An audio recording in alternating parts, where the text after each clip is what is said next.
Hello, good afternoon. Can everybody hear me? Okay, so I'm going to call to order the Charter Standing Committee special meeting of the Contra Costa County Board of Education Charter Committee, and it's Tuesday, October 28th at 4 o'clock. So the first item on our agenda is call to order. Natalia, would you call the roll? Trustee Maxwell Here. and Trustee Butler Here. and Neil McChesney is here and Superintendent Mackey. Okay, then we have general information. The Board of Education will provide reasonable accommodations for persons with disabilities planning to attend the Board of Education meetings who contact the County Superintendent's Office assistance at least 24 hours before the meeting. 2.2, any disclosable public records related to an open session item on an agenda and distributed by the County Superintendent to a majority of the members of the committee less than 72 hours before the meeting are available for public inspection at the Contra Costa County Office of Education. Okay, now we are at 3.0, public comment 3.1, and let me read the description for that. Public comment for the special board meeting. The public may address the board regarding any item that has been described in the notice for this meeting. For items on the agenda, the public may comment at the time the board considers the agenda item. These presentations are limited to 3 minutes each, or a total of 30 minutes for all speakers, or the 3-minute limit may be shortened. To comply with the Brown Act, the board may listen to comments from the speakers, but can neither discuss nor take action on the issues presented. Members of the board are very limited in their response to statements or questions by persons commenting on items not on the agenda. Board members or staff may 1, ask clarifying questions, 2, make a brief announcement, 3, make a brief report on his or her own activities, and 4, refer a matter to staff or other resources for information. 5, request that staff report back on a matter at a subsequent meeting, or 6, direct staff to place the matter on a future agenda item. And that's according to Ed Code. Okay, so I just want to say we can have public comment now, then we're going to have discussion of each of the agenda items, and I will also allow public comment at the agenda item as well, since there'll be some presentations and people may want to make a public comment. But with that said, we have a lot to get through in this meeting, and it's only an hour and 15 minutes. So we want to be focused in our comments and keep to the point, and thank you, everyone. Okay, so do we have public comment? If you would like to make a public comment on items not on the agenda, please use the Zoom features. Seeing none. But they are allowed to comment on items on the agenda. Right, because it's a special meeting, right? the public comment general one is for items not on the agenda if you're taking public comment after every agenda item. All right, well, what I just read and what it says here is it's public comment regarding any item described in the notice for this meeting. But that's all right, we'll go on. Is everyone fine with that? We'll have public comment later. Okay, so then we have approval of the agenda. And I just stated we hope to get through our agenda, but we probably won't get through it all. So we'll just be succinct and we'll go ahead. I would move that we approve the agenda with some amendment. Item 4.3, I'd like to see us drop the word concerns. Item 4.4, I would like to see us drop the content of the word concerns in content. And item 4.5, I'd like to table to another meeting. Okay, let's see. 4.3, I agree, that's fine. Drop the word concerns. 4.4, oh, you're saying once you open the agenda item, it says concerns. Okay, Yeah. that's fine. We can drop the Yeah, word since this is the concerns. first time that I've seen, or when the agenda was posted, the first time I've seen it, I don't think that this agenda represents the full committee. I don't think it's a good representation of the full committee. Well, having the word concerns, fine. We'll drop the word concerns. And then you want to table 4.5, that's fine. I think we should table 4.6 because the superintendent and I haven't had a chance to talk about that, and I don't think we're going to get to it anyway. So Then I would- with, Then I would move that we approve this as amended. Do I you need agree. us to write that for you? You have that, Natalia? Thank you. Okay, very good. Agenda is approved as amended. 4.2, approval of the minutes. I forgot to mention, but I would actually like to table the minutes because I see several things that I think need to be edited. And so since we have a short amount of time, I'd prefer to go on to 4.3. Clayton Valley Charter High School. Okay, let's begin that agenda item. And I'll just read the beginning of the agenda bill.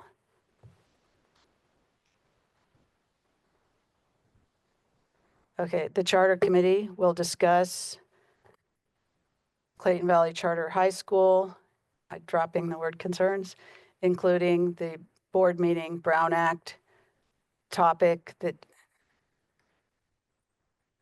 Clayton Valley Charter High School Board's response to a public comment at the September 10th board meeting. We did all receive an email from the teacher union president regarding concerns, and that's why I had put concerns in. But anyway, there was a question about response to a public comment, and then the second topic is election process. The lack of transparency in the board meetings regarding the election process discussed at the September 10th and October 8th board meetings. The certificated teacher representative is stated in the bylaws to be elected by the teachers, and there's a question about whether the bylaws are being followed. This is partly what was brought up in an email to us, and partly, and that's why there's all these documents here. So I would like to say, you know, this charter school was started by teachers. Both the charter petition and the bylaws, it says there's a teacher representative.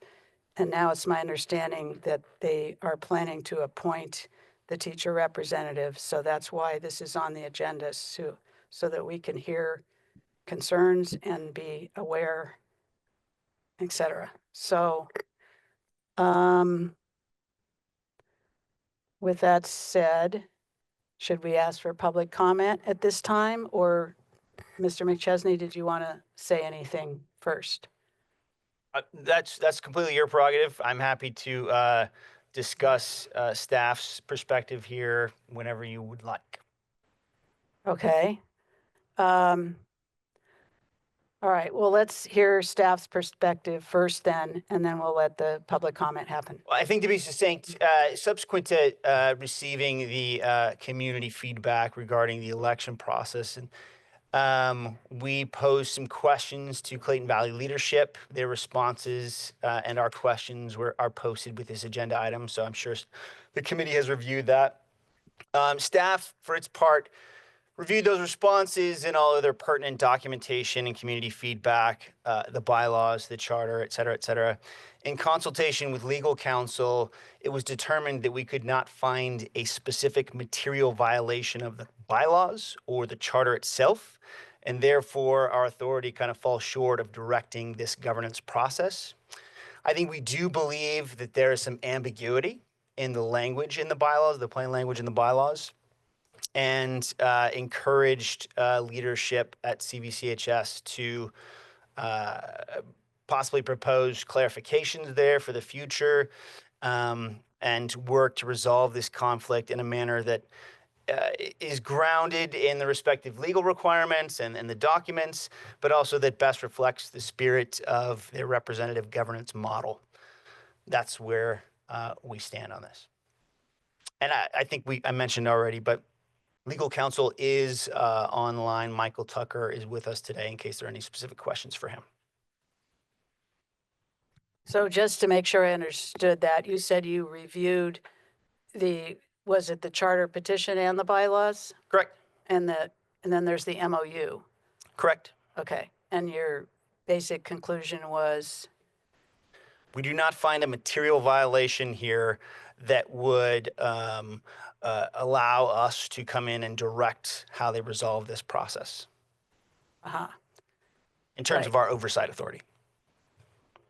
right. Well, so it is awkward figuring out what is our role and what is our job but we are oversight and there is a conflict here.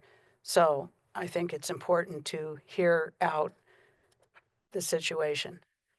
So I'd like to ask for public comment at this time. If you would like to make a public comment on Zoom, please use the raise hand feature, and then we'll move to the public comment in the room.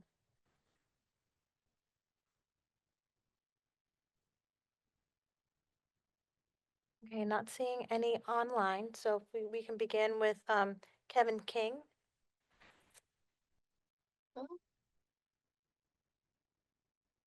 And you'll have 3 minutes, and I'll let you know when you're down to a minute. If you want to go to about 30 seconds, I got about exactly 2 minutes and 45 seconds of comments.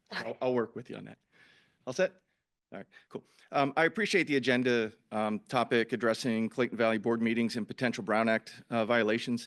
I'm the individual that's referenced in the agenda and can confirm that my public comments were cut off during the June meeting, even after the board chair said I could continue. That interruption, based on an inaccurate claim of slander for referencing remarks made at a prior meeting, disrupted my thoughts and raised deeper concerns just beyond Brown Act compliance. For me, it's not about, this issue is about intimidation and respect for public participation. I'm not deterred personally, but I worry about others, community members, staff, parents who may now hesitate to speak up. People I know have avoided meetings after hearing how speakers are treated. They fear that speaking publicly could affect their children or relationships at the school. My wife works at Clayton Valley, but to be clear, she does not share internal or confidential information with me.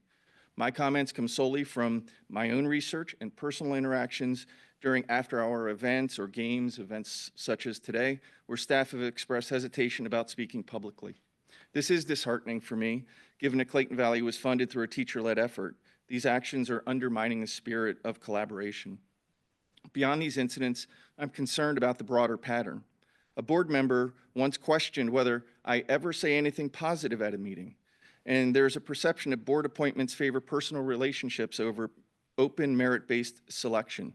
For example, in the current staff appointment process, Tim Murphy, who coached with the board chair, is being considered, along with 2 staff members not personally known to him. This mirrors prior appointments that raised similar concerns about personal relationships between the board chair and the appointee, Andy Lovick, as well as lifelong friends and board members Stephanie Cadamatori and Christy Powell.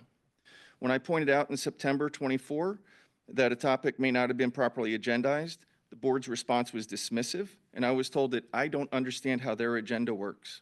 An unnecessary outside investigation into my wife and me followed, even though the request or approval for that was never agendized. In January 2025, after the selection of officers, a comment was made that this wasn't orchestrated, implying that the board seats were determined through outside discussions. If a topic isn't on the agenda, it shouldn't be discussed, is my understanding. On multiple occasions, I've been told to contact individuals directly rather than speaking up at meetings. I don't know what the specific corrective action is that's appropriate, but I believe in transparency and that transparency is essential. Internal emails or closed session briefings that aren't visible to the public, that doesn't help. A public statement acknowledging the issues and reinforcing a commitment to open, respectful dialogue would go a long way towards rebuilding trust. I share these comments not to dwell on the past, but in hopes of helping the board move forward in a way that restores confidence among all stakeholders, especially before their upcoming renewal in 2 years. Thank you.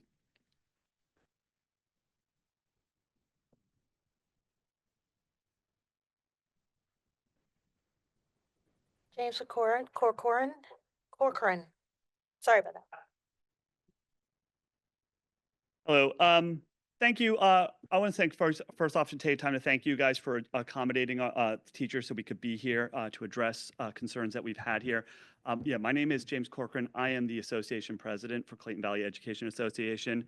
I've been at Clayton Valley for about 10 years now. And in those 10 years I've been there, we have never actually been able to hold an election for our teacher rep. And the reason has been, for the most part, there's only been one person running.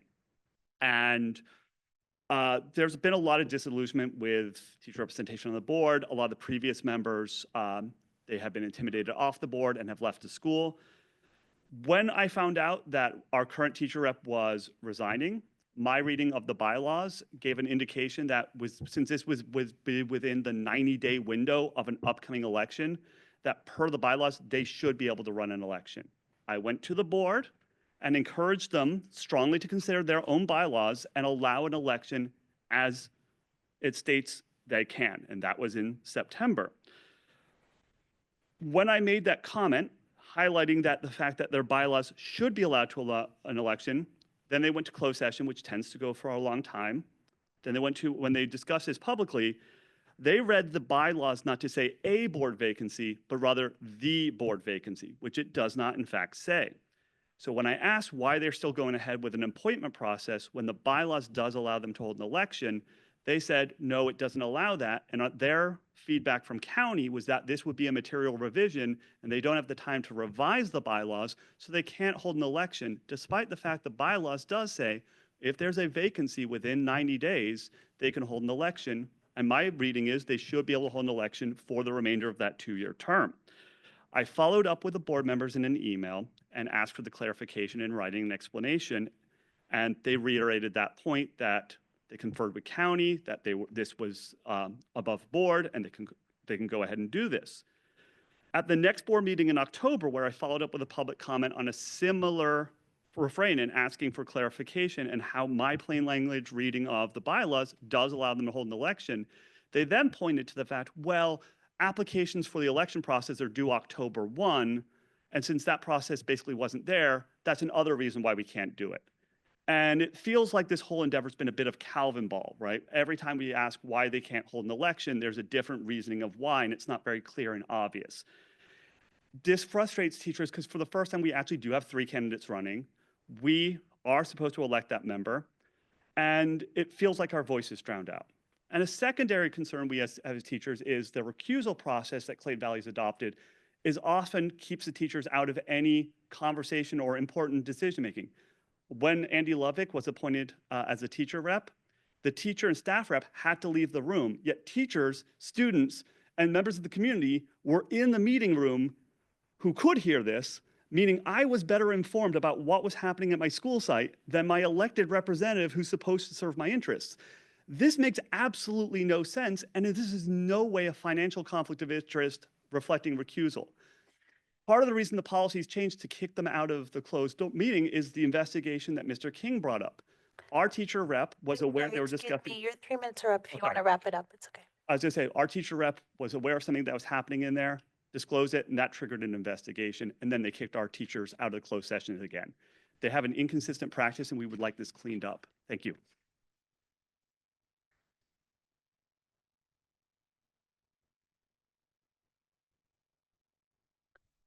Rosemary Louise Saint.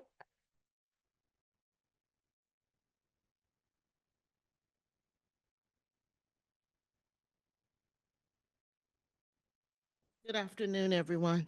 Well, based on Neil's response, it seems like we're talking in the wind because you've already given the charter board the right not to do the right thing. This school was started by teachers, and yet the board has written bylaws that leaves the teachers out of the picture to represent their own members when there's a vacancy. The county is oversight. You should have directed them to say, you can do that, allow them to pick their representative. It's the right thing to do. It's the right thing to do. You get to choose your own rep. But yet, once again, the charter wants to choose a rep that won't give them, and for a lack of a better term, any trouble or question them and make it easy for them. This board, the charter board has our members, teacher members on the board, and they recuse them for almost everything. The only thing they should not be voting on is their contract salary. Just like in all other board meetings all across the country, you're not told to leave as a board member. I think, and I've advised my members, you need to organize against this in a real way. It's unfair. They don't have representation. And so it's disappointing that you, Lynn Mackey, superintendent, you, Neil, would just call up some attorneys that agree with the charter instead of saying, look, it's the right thing to do. You could do that because the bylaws give you the option. Do it. And so I'm waiting, just waiting as their CTA rep for them to get ready to organize on the charter board. Those bylaws need to be rewritten and people need to be treated fairly. That board is a tragedy, the way things are run. And the county, who is the oversight, continues to see this and does not speak up against it. Lynn Mackey, you guys, board members, I've been at many of your board meetings. They're run appropriately. Board members are allowed to be in the meetings, hear all the things, give input. But the charter has made it so the teacher rep is meaningless. And so when my members get ready, we're going to organize against the board, against the county for allowing students not to have the representation of their teachers because those teachers are working directly with those students and they know their needs, but that voice isn't there. Thank you.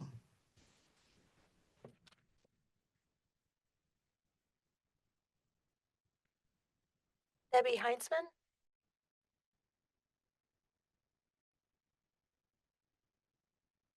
Hello, thank you for the opportunity. Although the appointment process of board members is one of our governance practices that needs revision, I am here regarding the overbroad recusal policy of interested board members.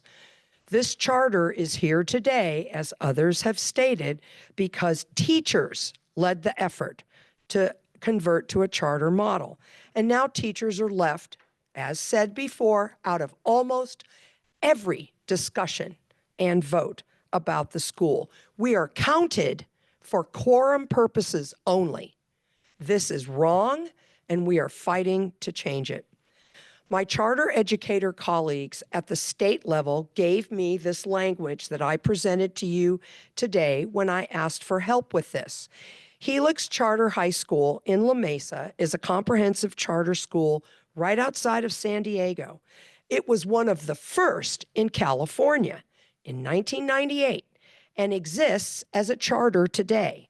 It's similar size to Clayton Valley and serves a very similar demographic. And it's represented by CTA, just like we are. Their policy hews very closely to the two main laws on the books for conflicts of interest, the Political Reform Act of 1974 and the Fair Political Practices Commission, California Code of Regulations, Section 18730. I have copies for all of you. I hope you read it, and I hope to adopt this language in place of the overly restrictive language that's now in effect. Thank you.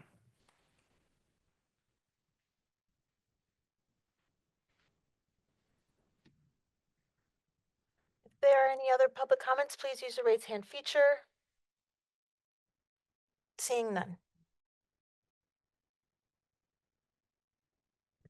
Okay. Thank you, everyone, for your public comments, and thank you for being here. I'd like to go back to a couple topics that came up. One is there was a reference to the county said something, and this had to do with the election process.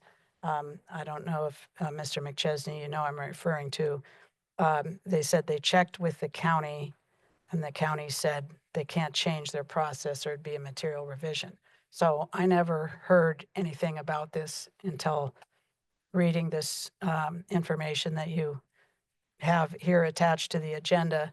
So I'm not sure if that meant it could have even been misunderstood, or did we thoroughly look into that or ask the attorney or what? I have no idea.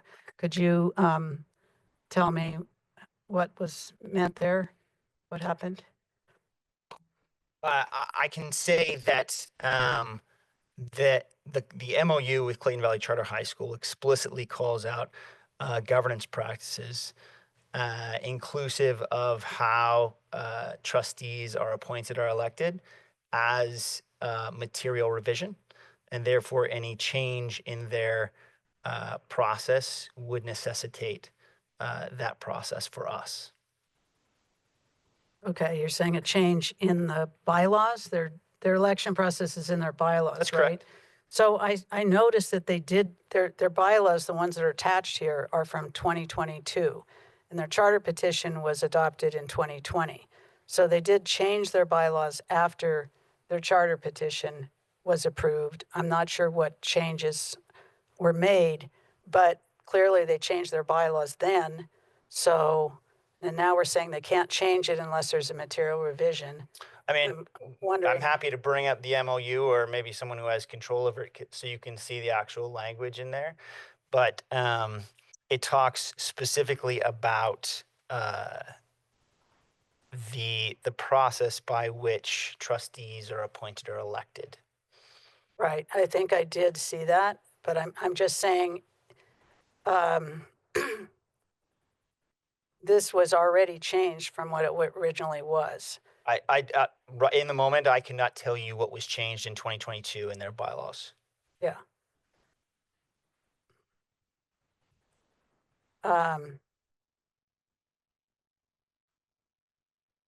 Okay, well, there is, it was stated that there's a difference in how to interpret the bylaws. There's two sections. There's the section of their bylaws where it describes the teacher is an elected position, or the board members, and there's a teacher rep who's elected, right? Then there's the section that describes vacancies. So there's two different sections, and I think that's where the conflict is coming up, if I remember correctly.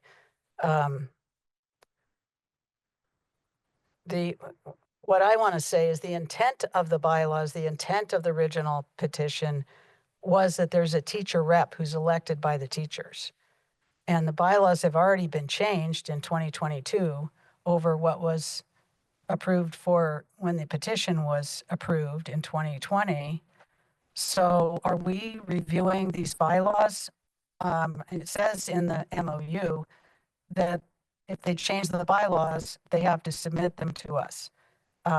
So I don't know if something got lost in the process there or what.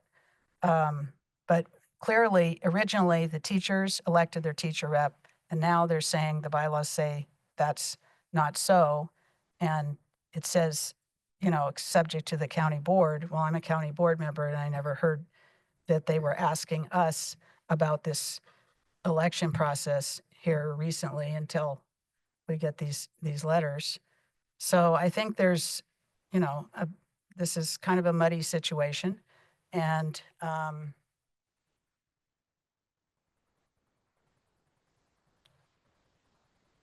we do oversight. We are the oversight body, and we recently passed a new board policy that says we should be reviewing, this is recommended by CSBA, and it says under the part about MOUs that the MOUs should be updated annually.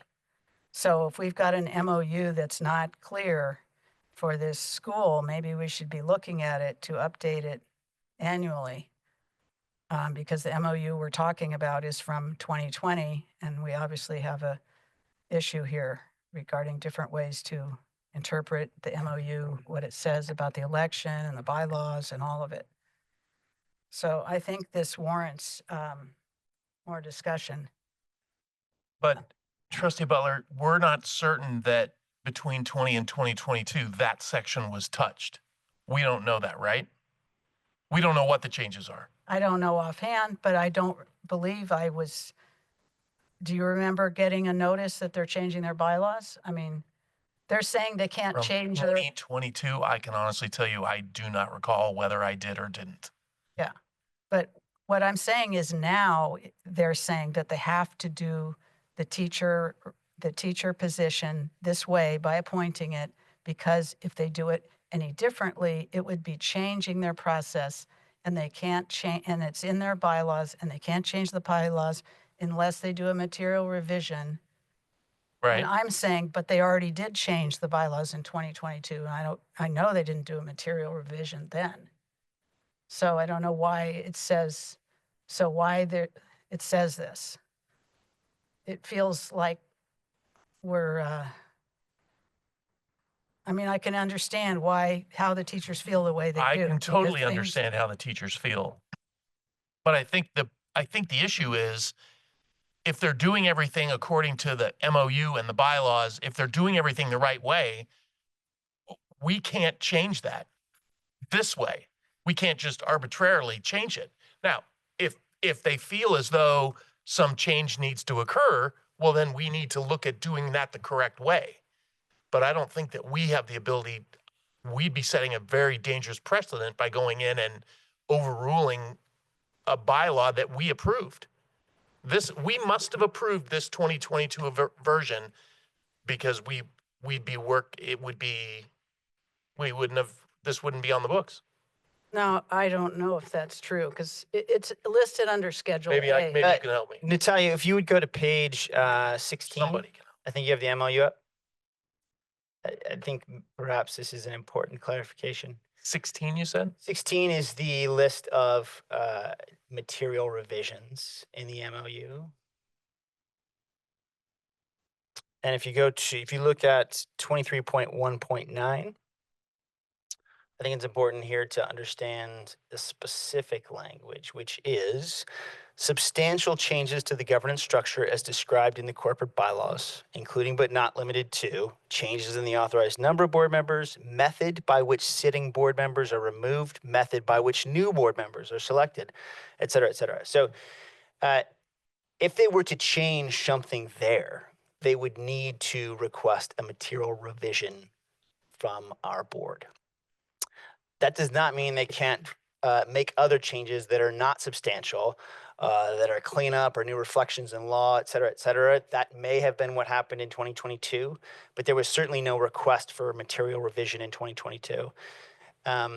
My understanding, and this could be further researched, is that this is a unique circumstance. And thus the first time this interpretation of the language has become an issue. And Mr. Corcoran, I think, summarized it accurately in his public comment around, a few words that staff believes are ambiguous in nature. But that ambiguity is not a material violation of the bylaws, in our opinion. We also, again, I think I said this, but we think it would be a good idea to clean that up and clarify in future versions of the bylaws. Right. So this section that you mentioned says if they change the way that they are, let's see. The method by which new board members are selected. Well, originally the teacher was selected by the teachers. There was an election for the teacher rep. So I don't believe they're asking to change that. And yet, the board is saying they have to appoint, right? And yet This is an application of a specific set of circumstances that are contemplated in the bylaws. Specifically, a board member has resigned midterm, and you have to address that vacancy. There are circumstances where an appointment is appropriate, and there are circumstances where an election is appropriate. In the normal run of trustee term completion and new replacements, an election is very clearly what should happen.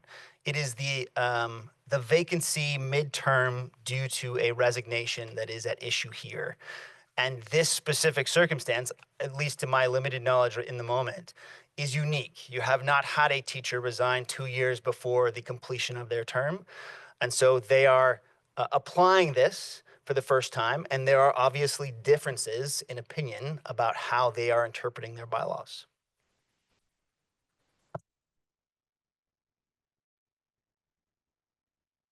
Well, I don't know if somebody should research all the previous teacher positions or something, because it's surprising to hear that they would never have elected a teacher.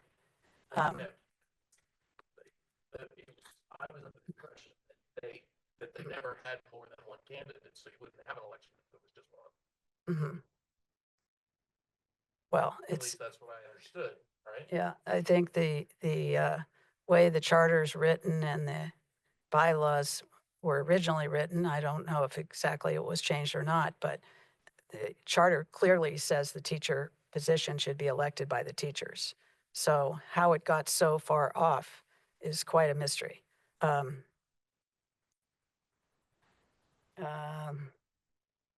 Let's see, and Mike, you were saying, Trustee Maxwell, you were saying that it isn't our job, but we are supposed to do oversight. And there's kind of multiple concerns here. That's one of them. I mean, I think it is important to consider the intent of the bylaws, and this section of the vacancies doesn't jive with the other section that says that the teacher rep should be elected. I mean, of course, it's not our job to change their bylaws, but it is our job to provide oversight, and this is a problem. So yeah, they should be looking at it. There's also, let's go back to the other topic of the Brown Act and the public comment.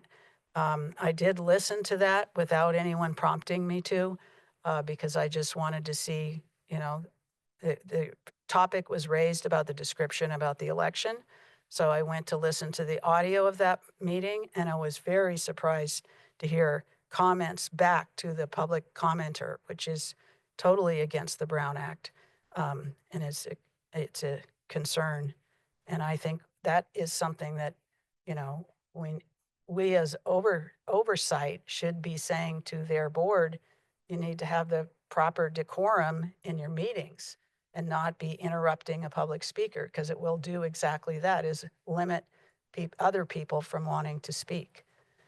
And that is in their bylaws and charter petition, that, you know, they have to comply with the Brown Act. There's also a section in this MOU, oh, now it's not there, but section 7.2.5, under governing board activities, which the sentence is, CVCHS will revisit the school's governance with CCOE and the county board with a focus on community participation in the governance of the school. So this MOU was from 2020, and that was put in there in 2020. Obviously, there were issues at that time about lack of community participation. And I brought up in a meeting previously, and this just generally has to do with transparency and Brown Act. I brought up in a meeting previously, it seems like about 6 months ago, that, you know, they have public comment only in the very beginning of the meeting, then they have a long closed session, and then they come back. And that is very limiting to public comment, because people don't want to have to make a public comment at the very beginning and then wait an hour or two, as some of their closed sessions are. And it's customary among board meetings to have, you know, you have to have public comment before a closed session, but then you have the public comment for open session after that, so that people don't have to come before closed session and wait to be able to hear their agenda item, make their public comment, then wait an hour or two later to hear their agenda item. That's very discouraging to community participation. And since this is in our MOU, I think we should, address this and take steps. We could address it at another meeting of the charter committee. Maybe I'd like to hear from the attorney exactly what he thought the conflict was regarding the election, though. If we could, you said we have our attorney here. Mr. Tucker's online. That's correct. Good afternoon, or excuse me, good evening, board. President Butler, Trustee Maxwell. Could you, I'm sorry, I must have missed what conflict you're specifically referring to. Are you referring to the interpretation of the bylaws? Yes, whatever affects the election of the teacher rep. There was this conflict in the bylaws or between the bylaws, and I guess it's just within the bylaws. But there was also the statement they checked with the county, and I don't know what that was referring to. Right. So based on my interpretation of what has been discussed so far at public comment, was that the comment was made that someone at the charter had consulted with someone at the county regarding whether or not a change in the bylaw would be considered a material revision. And I believe Mr. McChesney has already addressed that. As for a conflict in the bylaws themselves, it's my opinion that this is an interpretive issue, that both parties have a different interpretation of the way the bylaws should be implemented. So I don't know that I've been directed to any specific conflict based on my review of that language and the discussion here today. Although one certainly may exist, I'm just not presently aware of one. So you're saying you're not aware of the conflict in the bylaws? I've not been directed to any specific language that conflicts. Okay.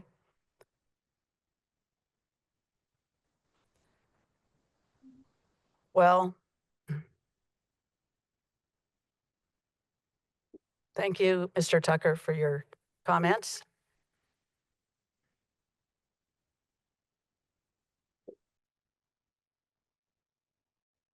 I guess I'd like to ask, does any of the public have any other comments now that they've heard our discussion?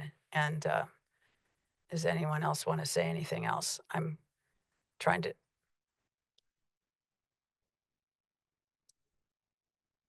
Yes, I would like to hear if you had any other comments.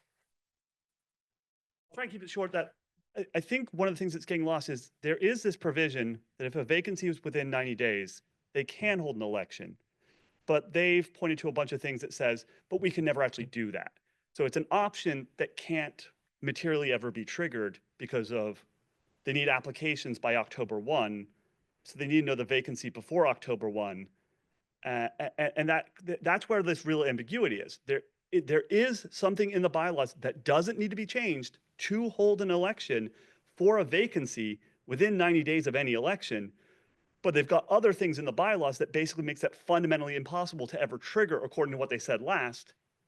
And that's where we're kind of in this weird hang up. There says we can have an election for a 90-day window, but there's no way to actually have that 90-day window triggered unless some magical scenario I can't understand ever happening. So it's an option that doesn't really exist, which seems bizarre. And they said, when I asked about it, they deflected and just said, well, we'd have to revise the bylaws to be able to use something that's actually already in the bylaws. And that's the loophole I think we've stuck in. And we're left wondering, well, why can't we do it? There doesn't seem to be anything that prohibits them from doing an election. They're just choosing not to and giving me a different excuse every time I ask why. That's kind of been my issue. I have a question. I'm trying to get my head around this. So I'm looking at the bylaws, the 2022 bylaws, and I'm assuming that we're speaking of the certificated teacher representative. That's the spot we're talking about. So the vacancy is Article 7, Section 15. That says it was possibly the 90-day. Article 7, Section 17. Oh, okay. Yeah, that's where I am. I've got them both up. No, I don't have both of them in the right place. Anyway, you said 7, and what's the section under? Okay. 15 dash. There's only 3 there. No, that can't be it. That's Accountability for academic performance. No, that's the This is MOU. the MOU. Oh, the Oh, bylaws. it was in the bylaws. Okay.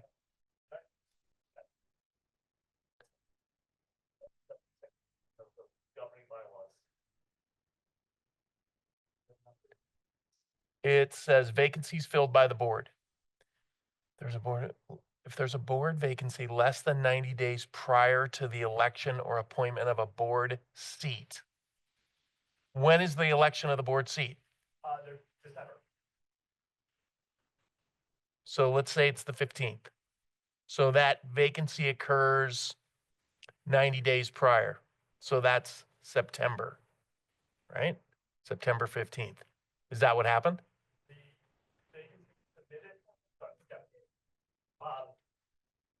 The vacancy was submitted, I believe, September or August to go in effect October 13th. Oh, okay. So Well- technically they can't because it's after 90 days. That So was the our- person would have had to resign. So someone used the bylaws to leverage it the correct in Yes. their direction Yes, legally. yes. Okay. As long as we're all clear on that. Now, I'm not saying, It did. I'm not done. Okay. I'm not saying it's right, and I'm not saying we shouldn't maybe change it or look into it. But right now, where we stand, they've done everything legally. But what we want to look at is, should we be doing it differently legally? I think there's a twofold, Wait. right? The one thought in this current situation, my understanding is this person put their resignation in that manner so there could be an election following the Oh, protocol. I see. And so we have this specific here, but now we have this whole thing where there's essentially, for lack of a better term, a bit of Calvin ball, right? They point to different things that shows, well, there's Yeah. this option, but there's no way to actually do it. And that's, I think, the loophole we've been. So either this could have been done and should have been able to be done, and this whole weird scenario has been just kind of a weird, Right. different excuse after different excuse. Right. Or I think, as was rightly pointed out, there's enough ambiguity that the bylaws are poorly written that they need to be revisited. Right. Or maybe it's a bit of both. It probably is. Can I, I- Board Chair, I'm Wait, sorry I to just interrupt. want to say, what? I want to say something. You just said that the letter was submitted earlier. That's my The understanding. first time I saw it was, I believe it was the October board meeting. And it said that, in the board meeting documents, because I went and looked on the Clayton Valley Board docs, and it said October 13th, that she was resigning October Effective 13th. October 13th, yes. Yeah, so you had no idea, she assumed, there was no date actually on the letter itself, which to me is sloppy. I don't know the facts there. There should have been a date on it, but if it was in October, that's within 90 days of the December election. So there shouldn't have been a problem. I could provide a point of clarification that I think would help this process if allowed. This is Paul Minnie, legal counsel on behalf of Clayton Valley Charter High School. Okay, So we really, the bylaws allow 2 distinct processes. The election committee process, when a board seat, everything is teed to the board seat, not to an election. So when the teacher here, it didn't matter the timing of when she gave the announcement, her board seat actually is not up until December of 2027. So the 90 days, the discussion here, if you look at it, because it discusses a board seat, the 90 days is whether or not the vacancy occurs within 90 days of the election for that board seat.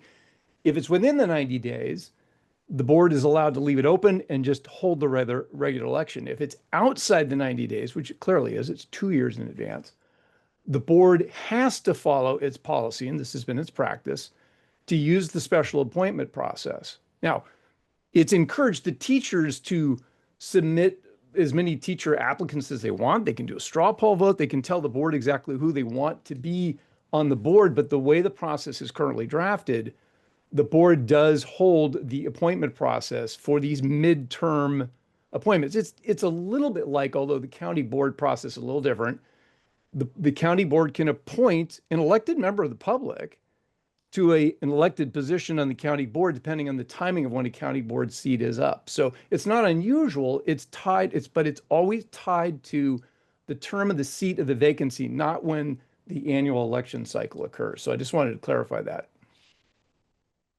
Okay, thank you for clarifying that. I just want to say, and since you brought up, it's similar to the county board, but if Well, anyone, whether it's county board or a regular school board, if anyone resigns and there's the choice of either appointing or having an election, even if you do the appointment, it's till the next election of any board member. It's not till, say that was a 4-year term and someone resigned after a year.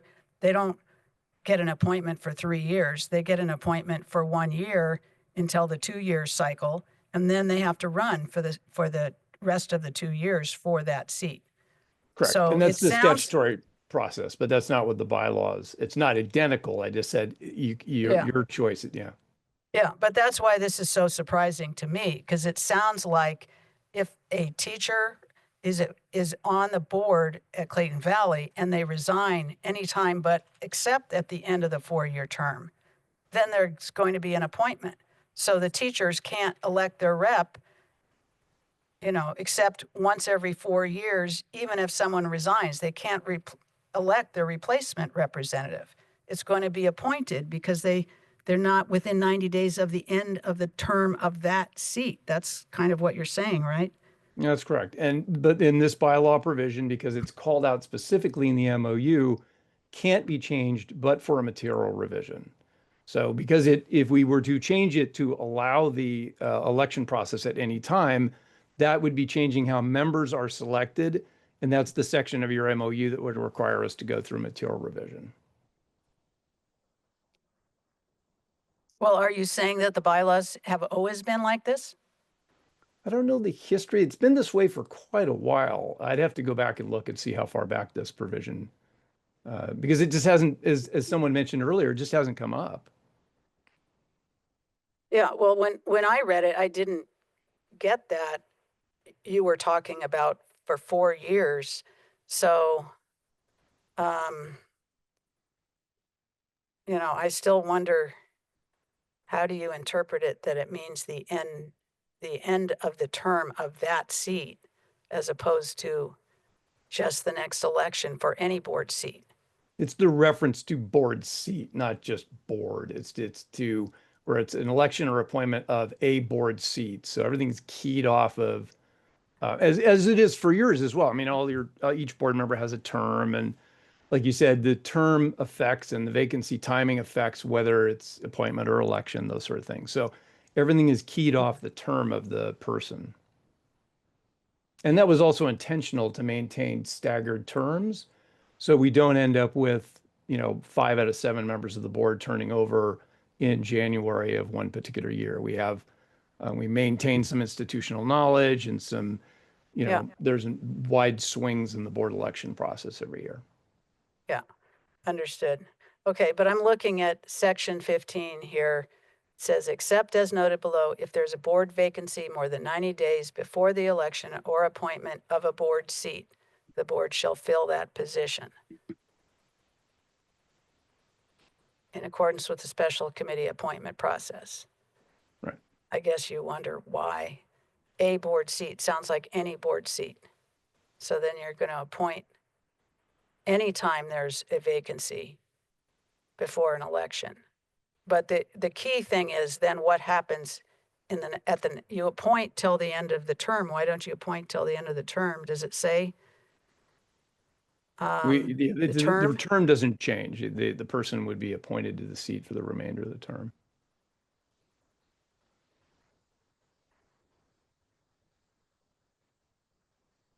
Yeah, well, so I'm used to an elected position where you're appointing until the next election.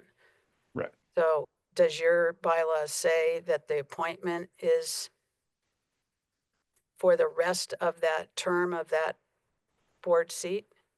I don't think it's that expressed, but if you read that provision in context with the term provisions, there's nothing that would change the term of a teacher position to 2 years because someone resigned in 2 years. There's nothing that would also say when the next election happens, we just convert it to an election. It's just not that elaborate. It's more just two-prong. If it's in 90 days at the end of the term, you can leave it vacant and then do the election. If it's outside that, you fill it by special appointment. Uh-huh. Okay, so you've got the bylaw, I mean, I don't see that part of it. And so I still wonder why you wouldn't, even if you're going to appoint, why you wouldn't appoint till the next election and then let the teachers have an election. And I'll go back to that as my understanding was the original intent of the charter to have a teacher representative and a teacher appointed. So since there's concern here, I'm not sure why it couldn't be appoint, even if you're going to appoint till the next election or. I appreciate that. It's just, then we'd be adding a new step to the process that's not in the bylaws. And again, it would trigger a material revision. I feel like this is one of those things where we, like in the past where we haven't followed our bylaws to the T, we've been criticized. Now we're following the bylaws to the way we interpret them to the T. And I know that there's a desire for it to be different and it may change in the future, but right now, this is the two-step process that they have and they're following it. And so, again, the board, I'm not saying the board won't change it in the future or elaborate as you've noted, but it's just 2 steps right now. Okay. Okay, we have a question in the audience. Go ahead. Sure, because they're trying to record it. And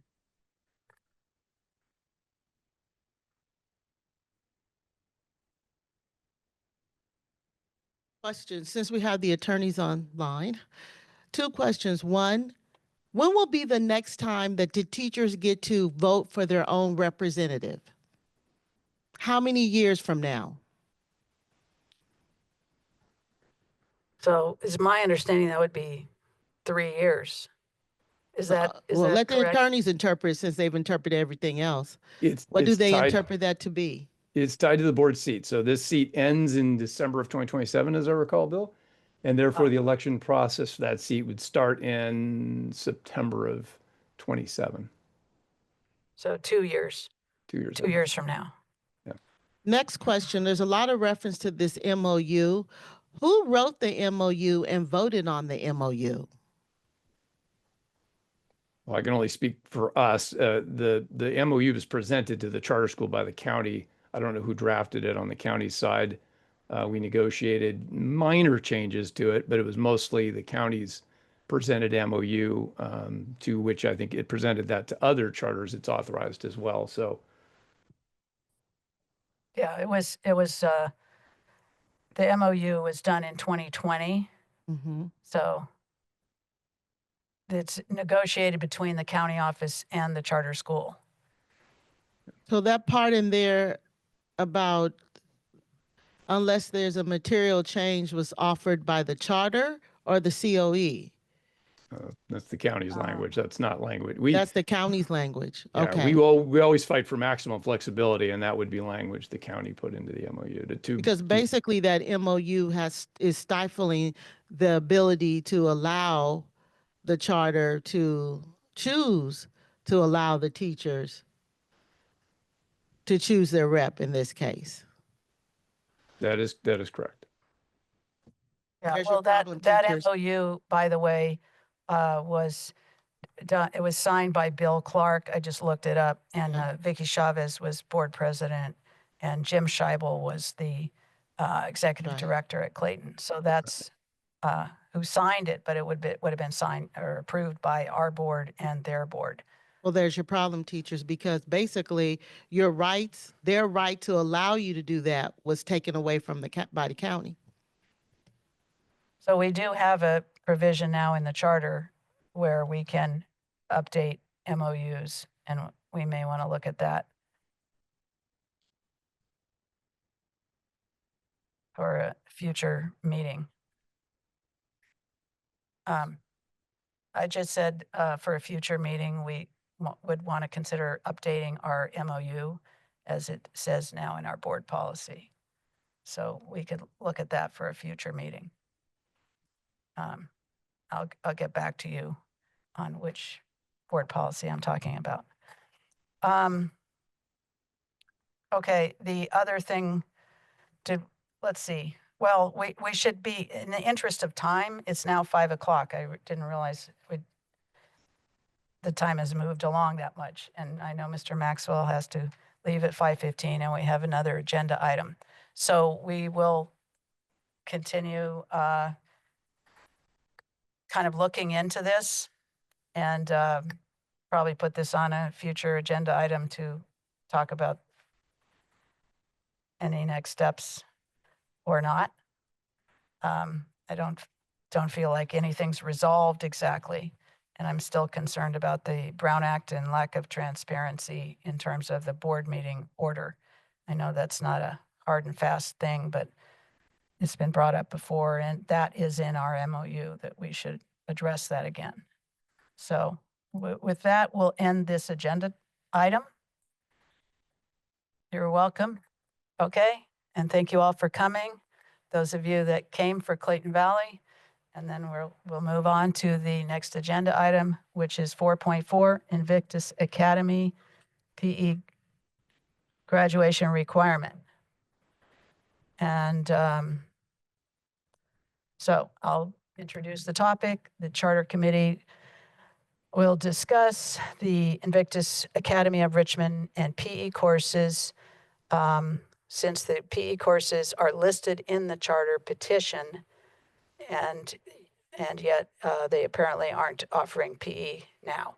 So I feel like the issue is evident there. Do we need to discuss it more? Mr. McChesney, do you want to, I haven't had a chance to talk to you outside of this meeting, so I don't know if you have any additional information.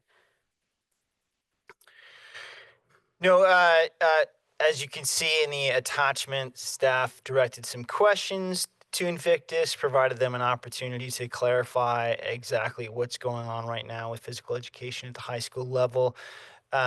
Executive Director Sean Benjamin did so, and you can see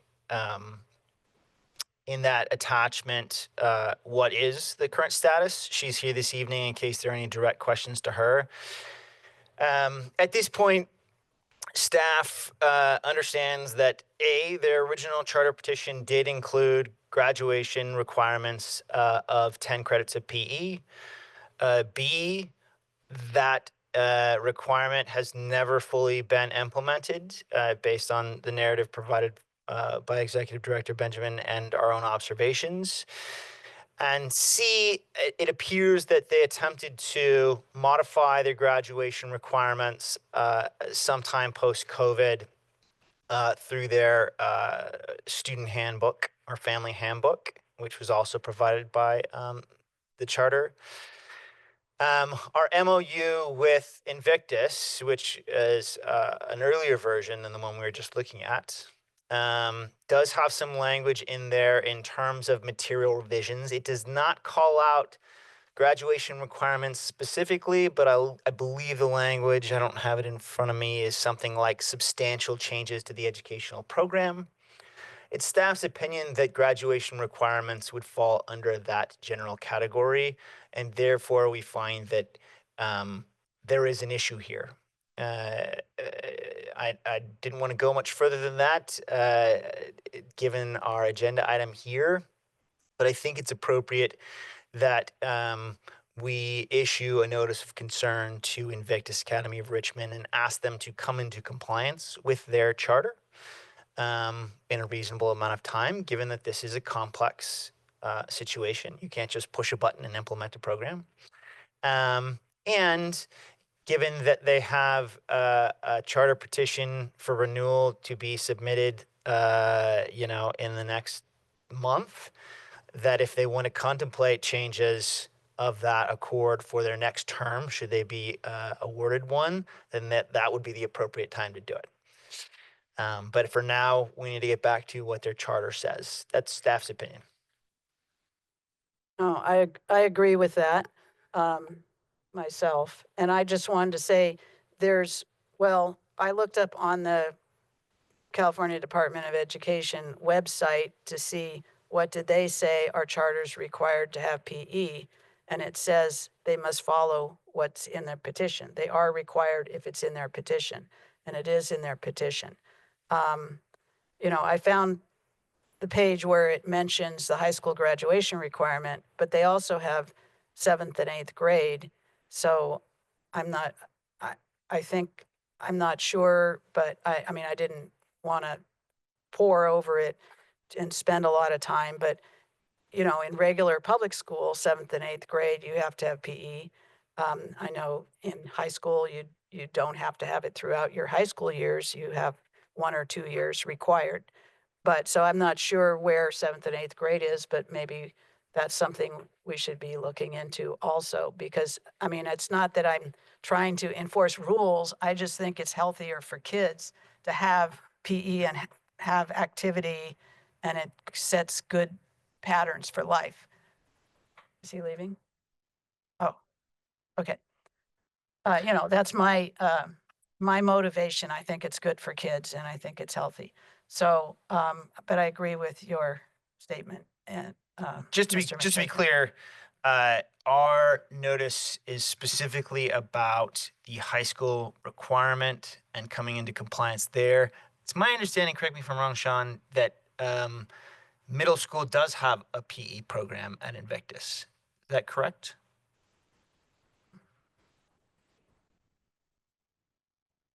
Similar construct? Cycle. Okay. Cycle, rotating. Yeah. So ultimately, we'd be looking at what's stated in their petition and coming into compliance with the petition there. Okay, that would be good.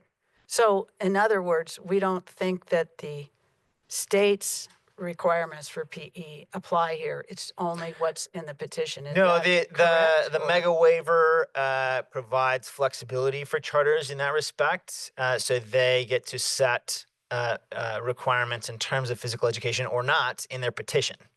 So it's Okay. really, that's the heart of the issue here. It's What's in the their petition, Okay. and did they have the authority to make that change without getting approval from their authorizer?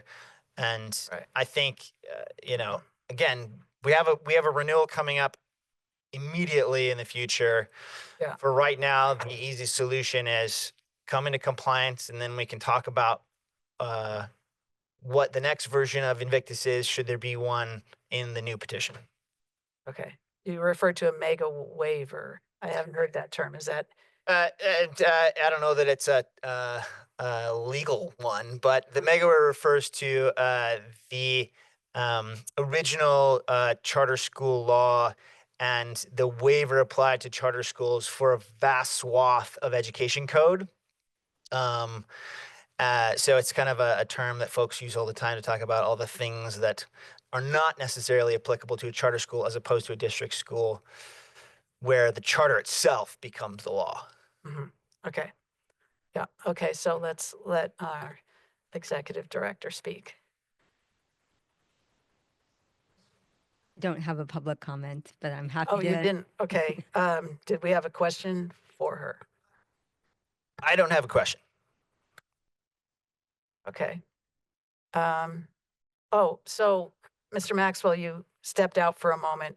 Mr. McChesney was saying wanted to give you an opportunity to make a comment, but you missed Mr. McChesney's statement. I don't know. Well, I heard the beginning, and I heard that it sounds like Mr. McChesney and his office has addressed this issue and has gotten a response that I read.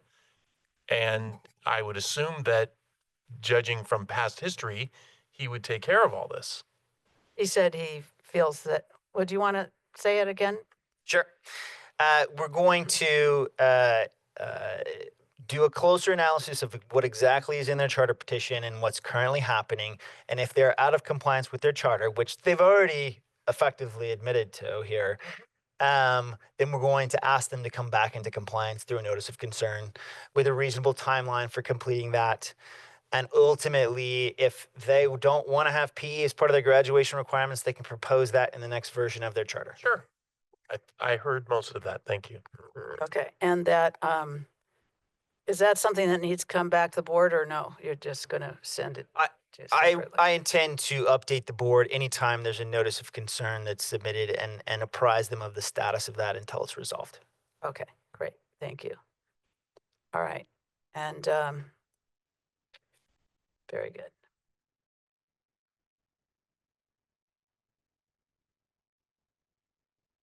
So then we've finished that agenda item. Unless we have any public comment, we have to ask for public comment. If you would like to make a public comment, please use the raise hand feature. Seeing none. Okay, so then we'll go down to future agenda items. We can continue any that we had to table this time and charter updates for next month. And so that's 4.7. Is there any other future agenda items anyone wants to bring up at this time? Well, it would seem like we would possibly want to look at our, forgive me for the term, our boilerplate MOU and make sure that we're not perpetuating a problem. So we should probably look at that at some point. And Good we point. need to have a conversation regarding, and that this applies to all of our charters, the adherence to their bylaws. So we just want to have a conversation about that, make sure that that happens. We need to get this process started and we need to do it the right way. Yeah, that's good. Yeah. I mean, it also occurs to me, we have a charter that the PE thing wasn't following what was in their original charter. I mean, or changed or whatever, but are there any, it's sort of surprising that slipped through, and I wonder if there's anything else like that out there in any other charter, but that's a lot of work to go look at each charter. Anyway, well, Well, it doesn't sound like it slipped through. It sounds like it's being addressed. no, I mean, the charter was written in 2017 and she said they've never offered PE. The charter said they would have PE. Oh. So, that's what I mean, slip through. Nobody noticed that before, apparently. Okay, but I agree with you, with MOUs and adherence to bylaws. Those are good topics for future agenda. Okay, and then we have meeting dates, really quick before Mr. Maxwell has to leave. I think it would be good to have another meeting before, during November. And yet we have Thanksgiving the last week. So are there any, Natalia, do you have any special weeks or times when it's not good or good that we should meet?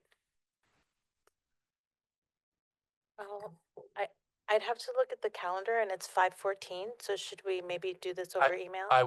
I bought myself a little extra time. Oh, okay. Okay. Or Mr. Maxwell, do you want to? I'm open. You tell me Okay. when, and let's give me a couple options and let's squeeze in, and I have my calendar up. Okay. Mondays are great days for me. Thursday afternoons are great. Fridays, no, we're not doing, I wouldn't do that to Neil. Thursday afternoon is good. I like afternoons. Mondays and Tuesdays are fine. Our E- board either meeting the is the 12th. So we 12th. have one next week. Right. Well, You- before the board meeting, do we need to meet before the The board meeting? November board meeting or the December board meeting? December. I just said, let's meet in November. We could meet the 13th or the 20th, I was thinking. Unless you think we should meet before our board meeting, Mike. No. No. I'm- Okay. What about that, Natalia? Do you think the 13th or the 20th? There is availability on, from around 11 to 2 on the 13th. And on the 20th, it looks like 10 to 2 is also open. Maybe the 20th is better. Or no, what did you say? I prefer doing 10 to 12 if we can, or 10 to 11 or whatever. Let's do 10:30. Oh, yeah. 10:30. Yeah, that's fine. I think I can make the 10 if Trustee Maxwell prefers 10. No, I prefer that 10:30 is fine. If we go 10:30, 11:30, that's fine. We could even go 10:30, 11:35. Okay, 10:30. So which date are we talking about? November 20th. 20th. Okay. Is that good for And then- everybody? and then we have a 20th at potluck, 10:30. too? Yeah, then we can have lunch after. Okay, I guess sounds like we have a date. So we're finished with that 4.8. And so now 5.1, we will adjourn the meeting at 5:16 PM. Thank you, everyone, for being here.